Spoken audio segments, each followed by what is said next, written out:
Lisons le livre de Josué, chapitre 5. La croix conduit toujours à la seigneurie du Saint-Esprit. Nous passons le Jourdain pour nous placer sous sa seigneurie. La croix exige cela. S'il n'est pas à sa place comme Seigneur et s'il n'y a aucune capitulation, vous n'avez rien de mieux à faire qu'à revenir vers la croix. Revenez en arrière et regardez à travers les eaux ces pierres qui sont supposées vous représenter. S'il n'est pas Seigneur, quelque chose ne tourne pas rond. Vous n'avez pas été saisi par la signification de la croix.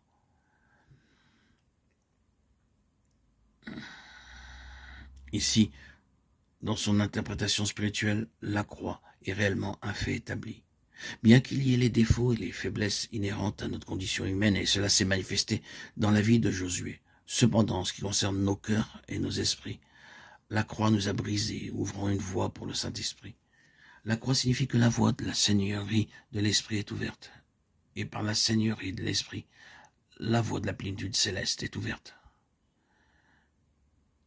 Quelle profonde différence il y a entre les conquêtes faites par l'homme, puis-je dire les renouveaux spirituels faits par l'homme, et le travail du Saint-Esprit. Quelle différence! Ce livre de Josué est le livre des puissantes différences. La différence ici, c'est que l'homme est mis de côté. Il ne peut pas compter avec ses capacités. Il n'a aucun droit dans ce domaine. C'est simplement au-delà de ses capacités de prévision. Le Seigneur a introduit son peuple dans un domaine où tout est différent de la manière de faire de l'homme. Quand le Saint-Esprit est Seigneur, vous n'avez pas besoin d'organiser une certaine chose pour l'obtenir. Vous n'avez pas besoin de planifier ou de concevoir quelque chose pour accomplir l'œuvre de Dieu. Cela se fait tout simplement.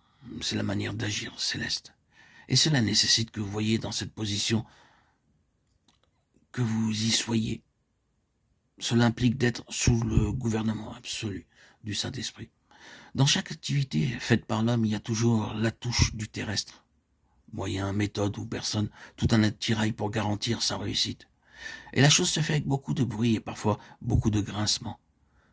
Et il doit y avoir une somme considérable de soutien humain, sachant qu'à tout moment, cela peut s'éteindre.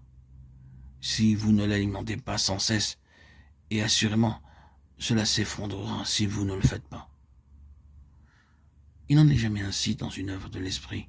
Le toucher du terrestre signifie toujours la mort, signifie toujours l'arrêt. L'absolue seigneurie du Saint-Esprit exige que le toucher du terrestre ne soit pas opérant. C'est ce que signifie l'ordre donné à Josué d'ôter les chaussures de ses pieds. Que dit mon Seigneur à son serviteur? Va et prends possession du pays, va et conduis le peuple. Pas du tout.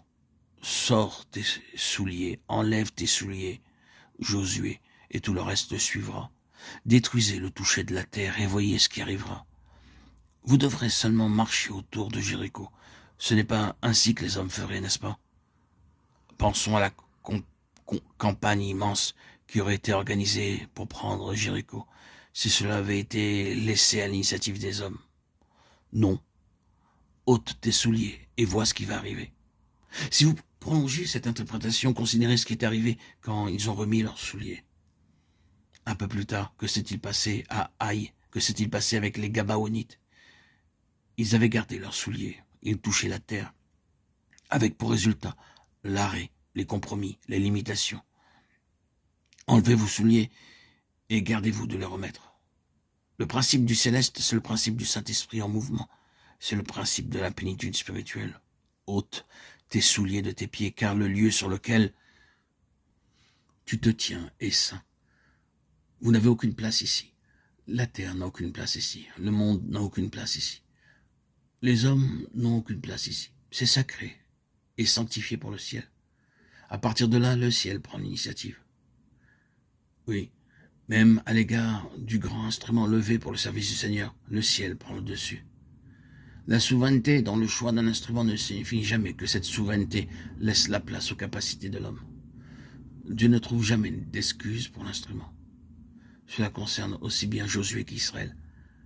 Car Josué, comme nous le disions auparavant, est représentatif de tous les saints et de tous les serviteurs du Seigneur.